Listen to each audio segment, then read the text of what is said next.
السلام علیکم ورحمۃ اللہ سامعین کرام، بہت سارے میرے بہن اور بھائی یہ سوال پوچھتے ہیں کہ سچے خواب کب آتے ہیں اور بندے کو کیسے معلوم ہوگا کہ سچے خواب کون سے ہیں، کس وقت سچے خواب آتے ہیں، سچے خواب آنے کی علامات کیا ہے اور خواب کی تعبیر کس سے معلوم کی جائے اور خواب کی تعبیر کو کیسے سمجھا جائے، کیونکہ آپ جانتے ہیں خواب اللہ کی طرف سے ایک میسج اور پیغام ہوتے ہیں، اور خواب کے اس میسج اور پیغام کو سمجھنے کے لیے بہت سارے ایسے مراحل ہوتے ہیں کہ جن کو دیکھنا ضروری ہوتا ہے، تب جا کر بندہ ان خوابوں کی تعبیر کو جان سکتا ہے اور حقیقی طور پر یہ معلوم کر سکتا ہے کہ آیا اس خواب میں ہمارے لیے اللہ کی طرف سے کیا میسج اور کیا پیغام ہے۔ تو آج کی اس ویڈیو میں ہم بات کریں گے، ہم اپنے سامعین کو بتائیں گے کہ سچے خواب کس وقت نظر آتے ہیں اور سچے خواب آنے کی علامات کیا ہوتی ہیں، اور سچے خواب آنے کے بعد ان کی تعبیر کتنے وقت تک وقوع پذیر ہوتی ہے، اور خوابوں کی تعبیر معلوم کرنے کے لیے کون سی ایسی چیزیں ہوتی ہیں، کون سی ایسے باتیں ہوتی ہیں کہ جن کا خیال رکھنا ضروری ہوتا ہے۔ چلیے سامعین کرام، بات کرتے ہیں کہ سچے خوابوں کی علامات کیا ہوتی ہیں اور سچے خواب کب اور کس وقت نظر آتے ہیں۔ سامعین کرام، سچے خواب دین اسلام میں ایک روحانی حقیقت رکھتے ہیں اور ان کا تذکرہ قرآن اور حدیث میں بھی ملتا ہے۔ سچے خوابوں کے وقت، علامات اور ان کی اقسام پر میں آپ کے سامنے ایک تفصیلی گفتگو کروں گا۔ سامعین کرام، نمبر 1 پر سچے خواب سحری کے وقت آتے ہیں، جس طرح رسول اللہ صلی اللہ علیہ وسلم نے ارشاد فرمایا کہ سب سے زیادہ سچے خواب وہ ہوتے ہیں جو سحری کے وقت دیکھے جائیں۔ یہ حضور صلی اللہ علیہ وسلم کا فرمان ہے، کیونکہ یہ وقت روحانیت اور سکون کا وقت ہوتا ہے، کیونکہ تہجد کا وقت بھی یہی ہوتا ہے، اور انسان کا دل بھی اور روح بھی اس وقت سکون میں ہوتے ہیں۔ اور نمبر 2، نیند کے شروع کے وقت نہیں بلکہ گہری نیند میں جو خواب آتے ہیں وہ خواب بھی سچے ہوتے ہیں۔ نیند کی حالت میں جب گہری نیند ہوتی ہے تب روحانی اثرات زیادہ ہوتے ہیں اور خواب غیر شعوری طور پر آتے ہیں۔ اور نمبر 3، پرسکون طہارت کے ساتھ سونے والے کو بھی سچے خواب آتے ہیں، یعنی اگر انسان باوضو ہو کر، دل صاف کر کے، سب کو معاف کر کے، جھوٹ، غیبت اور گناہوں سے معافی طلب کر کے، ایسے شخص کو جب وہ سوتا ہے تو جو خواب آتے ہیں وہ بھی سچے خواب ہوتے ہیں۔ اب سچے خوابوں کی علامات کے بارے میں بات کرتے ہیں کہ نمبر 1، خواب واضح، صاف اور یاد رہنے والا ہوتا ہے، یعنی جو خواب سچا ہوتا ہے وہ آپ کو یاد رہے گا، واضح رہے گا اور صاف شفاف ہوگا۔ لیکن بعض ایسے خواب ہوتے ہیں، لوگ پوچھنے کے لیے آتے ہیں کہ ہمیں خواب دیکھا تھا مگر وہ خواب ہمیں بھول گیا، تو جو بھولنے والا ہوتا ہے اس خواب میں احتمال ہوتا ہے وہ سچا خواب نہیں ہوتا۔ جو واضح طور پر اور صاف شفاف اور جس طرح دیکھا اسی طرح یاد ہو تو اس کے ضمن میں علماء کرام نے لکھا ہے کہ وہ خواب سچا خواب ہوتا ہے، اس میں کوئی ابہام، الجھاؤ یا غیر حقیقی باتیں نہیں ہوتی۔ نیند سے جاگنے کے بعد بھی خواب ذہن میں تازہ رہتا ہے۔ اور نمبر 2، خواب حقیقت کے بہت زیادہ قریب ہوتا ہے، یعنی کہ سچا خواب یا تو براہ راست کسی واقعہ کی اطلاع دیتا ہے یا پھر اس کا مطلب واضح اور درست ہوتا ہے جو عام لوگوں کو بھی سمجھ آ جاتا ہے۔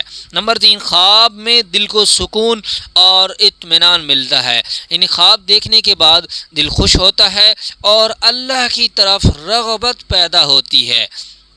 نمبر 4، خواب شریعت کے خلاف نہیں ہوتا، یعنی خواب میں کوئی خلاف شریعت بات نہیں ہوتی، بے حیائی، ظلم یا گناہ دکھائی نہیں دیتا۔ اگر ایسا خواب ہو تو وہ بھی شیطانی خواب نہیں بلکہ وہ بھی سچا خواب ہوتا ہے۔ اور نمبر 5، صالح اور نیک انسان کے خواب زیادہ سچے ہوتے ہیں۔ نبی کریم صلی اللہ علیہ وسلم نے فرمایا کہ صالح اور نیک انسان کو جو خواب آتا ہے وہ سچا خواب ہوتا ہے، اور وہ نبوت کے خوابوں کا 40واں حصہ ہوتا ہے۔ اب بات کرتے ہیں کہ خوابوں کی اقسام کیا ہے، کتنی اقسام ہیں۔ رسول اللہ صلی اللہ علیہ وسلم نے ارشاد فرمایا، خواب 3 طرح کے ہوتے ہیں۔ نمبر 1، رحمانی خواب، جو اللہ کی طرف سے خوشخبری یا تنبیہ ہوتی ہے۔ اور نمبر 2، نفسانی خواب، جو انسان کے اپنے خیالات، خواہشات اور روزمرہ کی سوچ کا عکس ہوتا ہے، جو سوتے وقت انسان کو نظر آتا ہے۔ اور نمبر 3، جو تیسری قسم ہے خوابوں کی، وہ ہیں شیطانی خواب، یعنی ڈرانے، خوف دلانے یا گمراہ کرنے والے جو خواب ہوتے ہیں، یہ شیطانی خواب ہوتے ہیں۔ اب بات کرتے ہیں کہ سچے خواب کن لوگوں کو آتے ہیں۔ سامعین کرام، سچے خواب پرہیزگار، صادق القول، یعنی سچی بات کرنے والا، سچے اور نیک دل انسان کو سچے خواب آتے ہیں۔ سوتے ہوئے قرآن پاک کی جو تلاوت کر کے سوتا ہے، دعاؤں کا اہتمام کر کے سوتا ہے، اللہ سے توبہ استغفار کر کے سوتا ہے، اپنے گناہوں پر ندامت کر کے سوتا ہے، تو اس بندے کو بھی جو خواب آتے ہیں وہ سچے ہوتے ہیں۔ سامعین کرام، سونے سے پہلے کے آداب، یعنی سچے خواب اگر کوئی بندہ دیکھنا چاہتا ہے، کوئی یہ سوچتا ہے کہ مجھے سچا خواب نظر آئے، مجھے اپنی جو زندگی ہے ان کے احوال کے بارے میں اور یا کسی ایسی بات کے بارے میں خوشخبری ملے اللہ کی طرف سے، تو اس کو کیا اہتمام کرنا چاہیے؟ سامعین کرام، سب سے پہلے اس کو باوضو ہونا چاہیے، یعنی باوضو ہو کر سونا چاہیے۔ سونے سے پہلے دعا کا اہتمام کرنا چاہیے۔ وہ دعا کون سی ہے؟ اللہم انی اسألک رؤیا صالحۃ صادقۃ، اے اللہ میں تجھ سے سچا اور نیک خواب دیکھنے کی دعا کرتا ہوں۔ یہ دعا مانگنی چاہیے۔ پھر اس کے بعد دائیں کروٹ سونا چاہیے، سورہ اخلاص، سورہ فلق اور سورہ والناس پڑھ کر اپنے اوپر دم کرنا چاہیے۔ استغفار اور درود شریف کا ورد کرتے ہوئے سو جانا چاہیے۔ تو اس کے بعد جس بندے کو بھی خواب آتا ہے وہ خواب بھی سچے ہوتے ہیں۔ یہ سچے خواب دیکھنے کے لیے کچھ اعمال اور آداب بیان کیے ہیں۔ سامعین کرام، اب بات کرتے ہیں کہ سچے خوابوں کی تعبیر کس سے معلوم کرنی چاہیے اور تعبیر کے اصول کیا ہے۔ سامعین کرام، تعبیر دینا ہر کسی کا کام نہیں۔ خوابوں کی تعبیر دینا ایک فن، دینی اور روحانی علم ہے جو ہر شخص کو نہیں آتا۔ قرآن پاک میں اللہ رب العزت نے حضرت یوسف علیہ السلام کو تعبیر الرؤیا کا علم عطا فرمایا گیا تھا، اس کا بیان آتا ہے، وَكَذَلِكَ يَجْتَبِيكَ رَبُّكَ وَيُعَلِّمُكَ مِن تَأْوِيلِ الْأَحَادِيثِ، ترجمہ اس کا، اور اسی طرح تیرا رب تجھے چن لے گا اور تجھے خوابوں کی تعبیر سکھائے گا۔ تو معلوم ہوتا ہے کہ خواب کی تعبیر کا جو علم ہے یہ ایک فن ہے اور اللہ کی طرف سے عطا کیا جاتا ہے، کسی کو مطالعہ کرنے سے یا کتاب دیکھنے سے یہ علم نہیں آتا۔ نمبر 2، ہر خواب کی تعبیر فوری نہیں دی جاتی۔ بعض خوابوں کی تعبیر فوری ظاہر ہوتی ہے اور بعض دیر سے ظاہر ہوتی ہے۔ حضرت یوسف علیہ السلام نے خواب کی تعبیر قید میں دی، لیکن اس کا اثر کئی سال بعد ظاہر ہوا۔ نمبر 3، خواب کی تعبیر اس کی نوعیت، وقت اور دیکھنے والے کے حال پر منحصر ہوتی ہے۔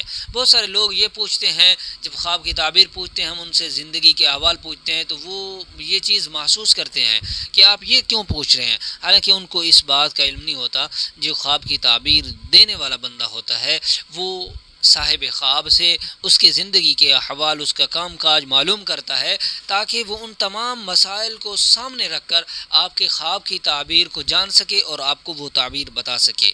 یعنی ایک ہی خواب کی تعبیر مختلف افراد کے لیے مختلف ہو سکتی ہے۔ جیسا کہ اگر کوئی عالم خواب کے اندر شیر کو دیکھتا ہے تو یہ دشمن پر غلبہ پانے کی علامت ہو سکتی ہے، اور اسی طرح اگر کوئی گناہ گار خواب کے اندر شیر کو دیکھتا ہے تو یہ خوف یا آزمائش ہو سکتی ہے۔ اسی طرح اگر کوئی شخص خواب کے اندر سردیوں میں آگ کو دیکھتا ہے تو وہ آگ اس کے لیے نفع مند ہے، اور اسی طرح اگر کوئی شخص گرمی کے اندر آگ کو دیکھتا ہے تو وہ خواب اس کے لیے آزمائش اور مصیبت بن سکتا ہے۔ تو اس طرح خوابوں کی تعبیر نوعیت، وقت اور دیکھنے والے کی حالات زندگی پر منحصر ہوتی ہیں۔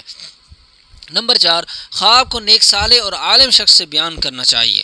نبی کریم صلی اللہ علیہ وسلم نے فرمایا کہ خواب صرف اس کو بتاؤ جس سے تم محبت کرتے ہو یا جو سمجھدار ہو۔ یہ صحیح مسلم شریف کی روایت ہے، اس لیے کہ خواب کا غلط تعبیر دینے والے یہ غیر عالم سے بیان کرنا مناسب نہیں۔ یعنی آپ اپنے خواب کی تعبیر اگر معلوم کرنا چاہتے ہیں تو کسی ایسے بندے کو بتائیں جو خواب کی تعبیر کا علم جانتا ہو، جو عالم ہو اور شریعت کے مطابق زندگی گزارتا ہو۔ ایسا نہ ہو کہ آپ کوئی کسی ایرے غیرے کو اپنا خواب بتا دیں اور وہ آپ کو تعبیر بتاتا پھرے۔ نمبر 5، خواب کا مطلب ضد یا الٹ بھی ہو سکتا ہے۔ یعنی خواب کبھی کبھی ضد میں تعبیر کیا جاتا ہے، جیسے اگر کوئی رو رہا ہے تعبیر خوشی کی ہو سکتی ہے، اگر کوئی ہنس رہا ہے تعبیر غم یا پریشانی کی بھی ہو سکتی ہے۔ سچے خوابوں کی تعبیر کی مثالیں قرآن و سنت کی روشنی میں یہ سن لیجیے۔ حضرت یوسف علیہ السلام کا خواب: میں نے سورج اور چاند اور 11 ستارے دیکھے کہ وہ مجھے سجدہ کر رہے ہیں۔ تعبیر اس کی کیا ہے؟ تعبیر یہ ہے کہ سورج والد، یعنی سورج سے مراد والد، چاند والدہ، 11 ستارے وہ بھائی مراد تھے جو آخرکار حضرت یوسف علیہ السلام کے سامنے جھکے تھے۔ اور اسی طرح حضرت یوسف علیہ السلام کا دوسرا خواب بادشاہ مصر کے خواب، یعنی مصر کا جو بادشاہ تھا اس نے جو خواب دیکھا تھا یہ کہ 7 موٹی گائیں 7 دبلی گائیں کو کھا رہی ہیں، یعنی 7 ہری بالیاں 7 خشک بالیاں۔ یہ تعبیر 7 سال خوشحالی اور پھر 7 سال قحط کی، یہ تعبیر حضرت یوسف علیہ السلام نے دی تھی۔ خواب کی تعبیر کے چند اصولی جو قاعدے ہیں وہ بھی سن